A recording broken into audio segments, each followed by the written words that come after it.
பியூட்டிஃபுல்லுடைய founder Hemlata ma'am நம்ம கூட இருக்காங்க. ஸோ ஒரு விமனாக இந்த பிஸ்னஸை ரொம்பவே சக்ஸஸ்ஃபுல்லாக பண்ணிட்டு இருக்காங்க.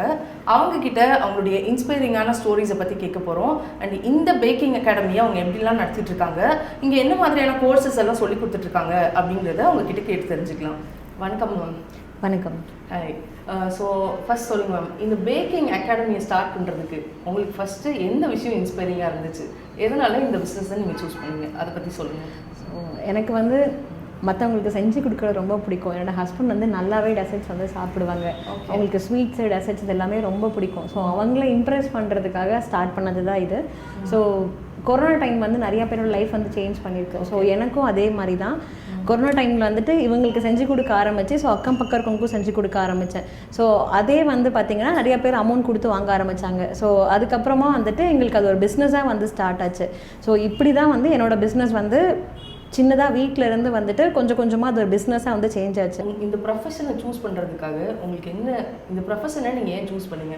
ஸோ உங்களுக்கு வந்து கேக் சாப்பிட்றது பிடிக்குமா, இல்லை நீங்கள் வந்து சிலர் வந்து நான் வீடியோஸ் பார்த்து எனக்கு இந்த பிஸ்னஸ் பண்ணணும்னு தோணுச்சு.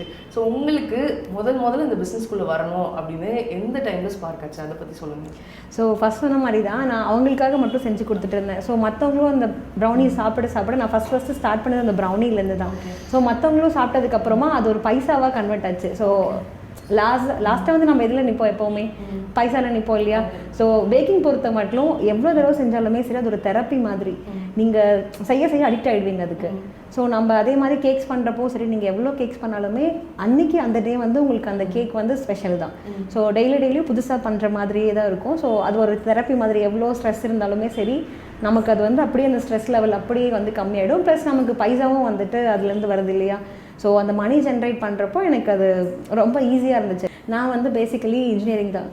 ஸோ நான் ஐடியில் தான் ஒர்க் பண்ணிகிட்டு இருந்தேன். ஸோ ஐடியில் ஒர்க் பண்ணிட்டு தான் அதை விட இது எனக்கு ஈஸியாக இருந்துச்சு. அண்ட் எனக்கு பிஸ்னஸ் பண்ண ரொம்ப பிடிக்கும். என்னோடய அப்பா வந்து பார்த்திங்கன்னா ஃபுட் இண்டஸ்ட்ரி தான் வச்சுருக்காங்க. ஸோ அவங்க வந்து ஹோட்டல் ரன் பண்ணிட்டுருக்காங்க. ஸோ நான் சின்ன வயசுலேருந்து பார்த்து வளர்ந்தது எல்லாமே பிஸ்னஸ் தான். ஸோ அதனால் நான் ஒரு பிஸ்னஸ் பண்ணணும்னு நினச்சேன். இந்த நான் பண்ணிட்டு இருந்த அந்த இதே வந்துட்டு எல்லாருமே பைசா கொடுக்க ஆரம்பித்தாங்க இல்லையா. ஸோ அப்போ வந்து என்னாச்சுன்னா, ஓகே இதையே ஒரு பிஸ்னஸாக நம்ம ஏன் எடுத்து பண்ணக்கூடாது அப்படின்னு சொல்லி அந்த இடத்துலேருந்து தான் இது ஒரு பிஸ்னஸாக வந்து எனக்கு கன்வெர்ட் ஆச்சு. ஸோ ஸ்டார்டிங்கில் எனக்குமே ஒரு 1000 ரூபீஸுங்கிறதே ஒரு வாரத்துக்கெல்லாம் வந்துச்சு, அவ்வளோதான் இருக்கும். பட் ஆனால் அதுக்கப்புறம் அது கொஞ்சம் கொஞ்சமாக வரதான் ஓகே இதுவும் ஒரு பிஸ்னஸ் தான் அப்படின்னு சொல்லிட்டு நான் அதை எடுத்துகிட்டு பண்ண ஆரம்பித்தேன். ஆக்சுவலாக வந்து இப்போ நம்ம பேக்கிங் கற்றுக்கிட்டோம் அப்படின்னா நம்ம வந்து கேக் மேக் பண்ணி அதை செல் பண்ணணும்னு நினைப்போம். இதை வந்து ஒரு அகாடமியாக போடணும், இதை வந்து நம்ம நிறைய பேருக்கு சொல்லித்தரணும் அப்படிங்கிற டெசிஷன் வந்து நீங்கள் எப்போ எடுத்தீங்க?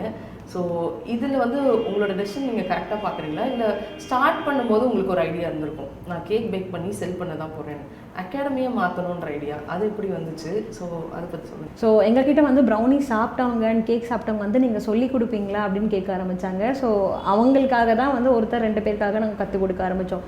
ஸோ நான் பேக்கிங் கரியர் ஸ்டார்ட் பண்ணப்பவே வந்துட்டு பெங்களூர், கோயம்புத்தூர், சென்னை அந்த மாதிரி தான் போய் கற்றுக்கணுமா இருந்தது. சேலமில் நான் ஸ்டார்ட் பண்ண டைமில் வந்துட்டு இங்கே பேக்கிங் கிளாஸ் எதுவுமே கிடையாது. சேலமில் ஃபர்ஸ்ட் பேக்கிங் கிளாஸஸ் வந்து இந்த மாதிரி ஒரு இதில் செட்டப்போடு ஸ்டார்ட் பண்ணது நாங்கள் தான்.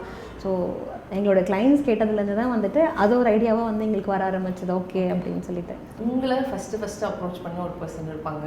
அண்ட் உங்களோட ஃபஸ்ட்டு கிளாஸோட மெமரி பற்றி ஷேர் பண்ணுங்கள். அதில் எத்தனை ஸ்டூடெண்ட் இருந்தாங்க, அண்ட் இப்போது நீங்கள் எத்தனை பேருக்கு கிளாஸ் எடுத்துகிட்ருக்கீங்க, இந்த எக்ஸ்பீரியன்ஸை பற்றி ஷேர் பண்ணுங்கள். என்னோட ஃபஸ்ட்டு கிளாஸ் வந்து பார்த்திங்கன்னா வெறும் 2000 ரூபீஸ்க்கே வந்து டோட்டலாக கேக் பண்ணுறதுக்கு எல்லாமே கற்றுக் கொடுத்தேன்.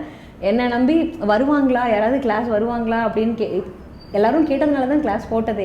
பட் இருந்தாலும் ஒரு சின்ன பயம் இருந்துக்கிட்டே இருந்துச்சு. நம்ம என்ன தான் வந்துட்டு டெசர்ட் பண்ணாலும் அது உடனே போயிடும். ஆனால் வந்துட்டு கிளாஸ் வருவாங்களான்னு பயந்துகிட்டே இருந்தேன். 2000 ரூபாய்க்கு எல்லா கேக்ஸுமே சொல்லி கொடுத்தேன்.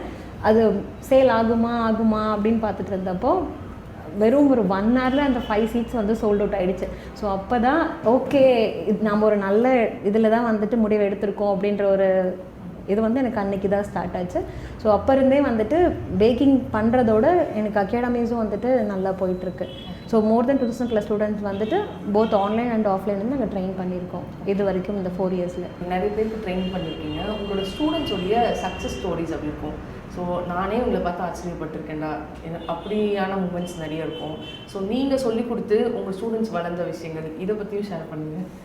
ஸோ அந்த மாதிரி நான் இன்ஸ்பயர் ஆன ஸ்டூடெண்ட்ஸ் எல்லாமே நிறையா பேர் இருக்காங்க. ஸோ சேலமில் வந்து பார்த்திங்கன்னா மோர் தென் 80% ஆஃப் ஷாப் வச்சுருக்கவங்க, அதாவது கியாஸ்க் ஆகட்டும் இல்லை ஹோம் பேக்கிங் பண்ணுறவங்களாகட்டும் இங்கேருந்து போனவங்களாக தான் இருக்கும். அண்ட் நான் பார்த்து ரொம்ப ரொம்ப இன்ஸ்பயர் ஆனது வந்து பார்த்தீங்கன்னா ஒரு பிராண்ட் இருக்காங்க, அவங்க கியாஸ்க் வச்சு ரன் பண்ணுறாங்க. அவங்க மோர் தென் 10+ பிரான்ச்சஸ் வந்து இப்போது ஸ்டார்ட் பண்ணிட்டாங்க.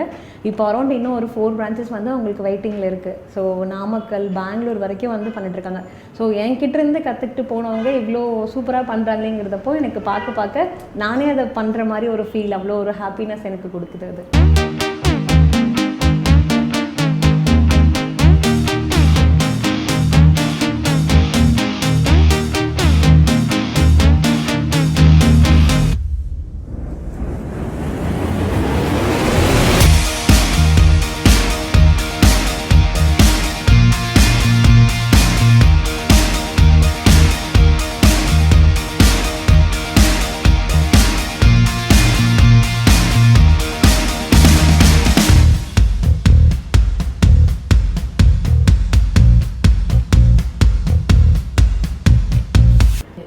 சாக்கோ டஃபில் பிராண்டு நீங்கள் ஸ்டார்ட் பண்ணி எவ்வளோ வருஷம் ஆகுது அண்ட் இதோட ஃப்யூச்சரை நீங்கள் எப்படி கொண்டு போகணும்னு நினைக்கிறீங்க? எனக்கு இதெல்லாம் ஆசை இருக்குது, இத்தனை பிரான்ச்சஸ் பண்ணணும், இல்லை இத்தனை ஸ்டூடெண்ட்ஸ்க்கு நான் சொல்லி தரணும், இல்லை எனக்கு வந்து ஒரு பேக்கர் ஆகணும், நான் வந்து ஏதாவது பண்ணணும் அப்படின்னு இருக்கும். ஸோ அந்த மாதிரியான விஷயங்களை பற்றி ஷேர் பண்ணுங்கள். ஸோ நான் பேக் பண்ண ஸ்டார்ட் பண்ணி 9 years ஆகுது ஆல்மோஸ்ட் இப்போது. பட் சாக்கோ ட்ரஃபில் ஒரு பிராண்டாக வந்து நாங்கள் க்ரியேட் பண்ணது 2021 தான்.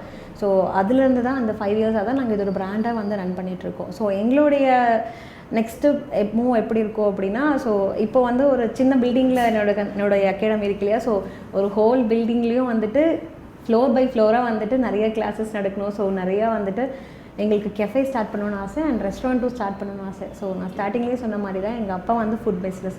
ஸோ நானும் வந்துட்டு சேம் அதே ஃபுட் பிஸ்னஸை வந்துட்டு நெக்ஸ்ட் லெவலில் கொண்டு போகணும்னு நினைக்கிறேன் அண்ட் கெஃபேயும் கொண்டு போகணும்னு நினைக்கிறேன். ஸோ நெக்ஸ்ட் ஒரு 2-3 yearsல அதுவும் நடக்கும் அப்படின்னு ட்ரை பண்ணுறேன். சரி, நெக்ஸ்ட் வந்து லைக் உங்களோட இனிஷியலாக நம்ம எல்லாருக்குமே வந்து ஒரு பிஸ்னஸ் ஸ்டார்ட் பண்ணணும் அப்படிங்கும்போது ஒரு தயக்கம் இருக்கும். நம்ம ஒரு இன்வெஸ்ட்மெண்ட் பண்ண போகிறோம், அந்த இன்வெஸ்ட்மெண்ட்கான அமௌண்ட். ஸோ இந்த ஸ்டோரியை பற்றியும் ஷேர் பண்ணுங்கள். ஸோ நம்மளோட ஓன் மணியாக இருந்தால் கூட நம்ம இன்வெஸ்ட் பண்ணி ஸ்டார்ட் பண்ண போகிறோன்னா அதுக்கு நிறைய கமெண்ட்ஸ் வரும். இவ்வளோ காசு நீ இதில் போடணுமா, இல்லை நீ இந்த பேக்கிங்கை சூஸ் பண்ண அப்படின்னு. ஸோ அந்த மாதிரி உங்களுக்கும் நடந்துச்சா? அந்த மாதிரி விஷயங்கள் இருந்தால் அதை சொல்லுங்கள். கண்டிப்பாக ஸ்டார்டிங்கில் நடந்தது. ஸோ நானுமே வந்து பார்த்திங்கன்னா ரொம்ப பெரிய இன்வெஸ்ட்மெண்ட்டோடலாம் இதுக்குள்ளே வரல. ஸோ ஸ்டார்டிங் ஒரு 2000 3000 அந்த மாதிரி ஒரு ரேஞ்ச் இருந்தாவே போதும், நம்ம ப்ரௌனிஸ், சாக்லேட்ஸ் இது எல்லாமே ஈஸியாக ஸ்டார்ட் பண்ணிடலாம். ஸோ அதுக்கப்புறம் அதுலேருந்து வந்த மணியை தான் அகைன் அண்ட் அகைன் இன்வெஸ்ட் பண்ணி ஸோ இந்த லெவலுக்கு வந்து சாக்கோ ட்ரஃபி வந்திருக்கு. ஸோ இப்போ வந்து இந்த பேக்கிங் வீடியோஸ் எல்லாம் பார்த்துட்டு நிறைய பேர் பேக்கிங் கற்றுக்கணும் அப்படின்னு சொல்லி இப்போ நிறைய பேர் பேக்கிங் கற்றுட்ருக்காங்க. கற்றுக்கிட்டு நிறைய பேர் வந்து இந்த பேக்கிங்கை பிஸ்னஸாக பண்ணணும் அப்படின்னு வரும்போது அவங்களுக்கு அந்த இன்வெஸ்ட்மெண்ட் அமௌண்ட் அப்படிங்கிறது எவ்வளோ தேவைப்படும் மேம்? ஸோ இப்போ நீங்கள் ஒரு பிஸ்னஸாக எடுத்து பண்ணுறீங்க அப்படின்னா வந்துட்டு ஒரு 2000 3000 இருந்தாவே போதும், அதை நீங்கள் ஸ்டார்ட் பண்ணிடலாம். பட் நீங்கள் ப்ரொஃபஷனாக எடுத்து பண்ணுறீங்க, உங்களுக்கு ஒரு ஓடிஜி இதெல்லாம் நீங்கள் பர்ச்சேஸ் பண்ணி ப்ராப்பராக பண்ணுறீங்க, ஒரு சின்ன கிளாஸ் போய்ட்டு அதுக்கப்புறம் பண்ணலாம் அப்படின்னா 15,000 rupees இருந்தால் போதும். நீங்கள் ஓடிஜிஸ் அதுக்கப்புறம் வந்து ஹேண்ட் பிளெண்டர் தான் இருக்கிறதுலே கொஞ்சம் காஸ்ட்லியான ஐட்டம். ஸோ இதை ஓடிஜியும் பிளெண்டர் வாங்கிட்டாவே போதும், மற்ற ஐட்டம்ஸில் ஒரு 3000 rupees தான். ஸோ நீங்கள் இப்போது பேக்கிங் வந்து ஒரு பிஸ்னஸை ஸ்டார்ட் பண்ணோன்னா வந்து நிறைய காசு வேணும் அப்படிலாம் நினைக்கிறாங்க. அதெல்லாம் வந்து கண்டிப்பாக மித்து தான். உங்கள்கிட்ட ஒரு 2000 3000 இருந்தாவே போதும், நம்ம கண்டிப்பாக இது ஒரு பிஸ்னஸாக வந்து ஒரு ஸ்டெப் எடுத்து வைக்கலாம் முன்னாடி. இப்போது இந்த பேக்கிங் இண்டஸ்ட்ரியில் வந்து சோஷியல் மீடியா இன்ஃப்ளூயன்ஸ் எந்த அளவுக்கு வந்து ஒரு தப்பான ப்ராடக்ட்ஸையும் சூஸ் பண்ண முடியும், அதே டைமில் ஒரு கரெக்டான ப்ராடக்ட்டையும் சூஸ் பண்ண முடியும். ஸோ ஒரு பேக்கர்கிட்ட நம்ம கேக் வாங்கணும்னா என்ன மாதிரியான குவாலிட்டிஸாக நம்ம எக்ஸ்பெக்ட் பண்ணணும்? ஸோ ஆல்ரெடி அவங்க ப்ரீவியஸாக பண்ண ஒர்க்ஸ் எல்லாமே பாருங்கள், உங்களோட ரிவ்யூஸும் பாருங்கள். ஸோ பார்த்துட்டு அதுக்கப்புறமா நீங்கள் வந்து ஆர்டர்ஸ் கொடுத்தா பெட்டராக இருக்கும். ஓகே, ஸோ உங்கள் பிஸ்னஸை நீங்கள் ப்ரமோட் பண்ண இனிஷியல் ஸ்டேஜஸில் என்ன மாதிரியான சவால்கள் இருந்துச்சு?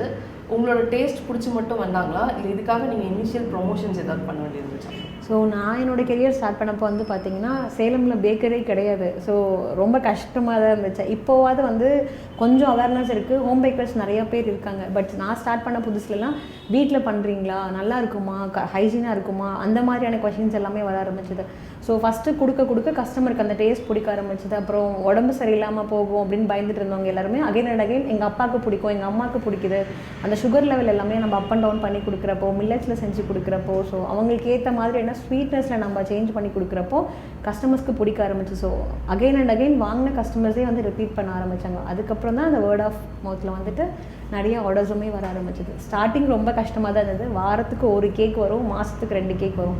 ஸோ அதுக்கப்புறம் அந்த கஸ்டமர்ஸ் திருப்பி ரிப்பீட் ஆக அவங்க ஃப்ரெண்ட்ஸ், ரிலேட்டிவ்ஸ், அவங்க வீட்டு கல்யாணம், ஸோ அந்த மாதிரி வர ஆரம்பிச்சதுக்கப்புறம் தான் கொஞ்சம் நல்லா பீக்கில் போக ஆரம்பிச்சிது. ஸோ நீங்கள் ஒரு விமன் ஆண்டர்ப்ரனராக உங்களோட ஹவுஸ், பர்சனல் லைஃப் அண்ட் அப்புறம் உங்களோட பிஸ்னஸ் இது ரெண்டையும் எப்படி பேலன்ஸ் பண்ணுறீங்க? அண்ட் நிறைய டேபு டாபிக்ஸ் எல்லாம் இருக்கும். ஃபேமிலிக்காக நம்ம டைம் ஸ்பெண்ட் பண்ணணும், இல்லை பிஸ்னஸ்ன்னு வந்தால் பிஸ்னஸ்க்கு தான் கமிட்டடாக இருக்கணும். இதை நீங்கள் எப்படி ஹேண்டில் பண்ணுறீங்க, அதை பற்றி சொல்லுங்கள். ஸோ நீங்கள் ஒரு பிஸ்னஸ் விமனாக நீங்கள் வந்து உங்களோட பர்சனல் லைஃப், ஃபேமிலி லைஃப் இது இருக்கும். அட் அ டைம் வந்து உங்கள் அகாடமி பார்க்கணும், உங்களுக்கு நிறைய கேக் ஆர்டர்ஸ் வரும். இது ரெண்டுத்தையும் நீங்கள் எப்படி பேலன்ஸ் பண்ணுறீங்க, அதை பற்றி ஏதாவது உங்களோட டிப்ஸ் இருந்தால் சொல்லுங்கள். டிப்ஸ் எல்லாம் கிடையாது. ஸோ நான் ஸ்டார்ட் பண்ணப்போ வந்து பார்த்தீங்கன்னா என்னோடய வீட்டில் இருந்து தான் ஸ்டார்ட் பண்ணேன், குட்டி கிச்சன்லேருந்து தான் ஸ்டார்ட் பண்ணேன். ஸோ வீட்டில் நம்மளோட கன்வீனியன்ட் டைமில் ஒர்க் பண்ணாவே போதும், நம்ம கேக் ஆர்டர் வந்து முடிச்சிடலாம். 9 to 5 ஜாப் மாதிரி கிடையாது இது. ரொம்ப ஈஸியாக தான் இருக்கும். நம்ம வீட்லேயே நம்மளோட கன்வீனியன்ட் டைமில், இப்போது நீங்கள் பேபிஸ் வச்சுருக்கீங்கனாலுமே சரி, பேபிஸ் எல்லாம் தூங்க வச்சுட்டு நைட்டு ஒரு 1 hour 2 hour பண்ணாவே அந்த ஒர்க்கை முடிச்சிடலாம். ஸோ அப்படி ஸ்டார்ட் பண்ணது தான். ஸோ அதுக்கப்புறமா அகாடமின்னு வந்ததுக்கப்புறமா ஸோ ஃபாஸ்ட்டாக இந்த டைமில் இது பண்ணணும் அப்படின்றத வந்து ஃபஸ்ட்டே ஃபிக்ஸ் பண்ணி வச்சுட்டு அந்த டைமில் அந்த ஒர்க் நம்ம கரெக்டாக பண்ணிட்டு வந்தோம்னாவே கரெக்டாக இருக்கும் நமக்கு.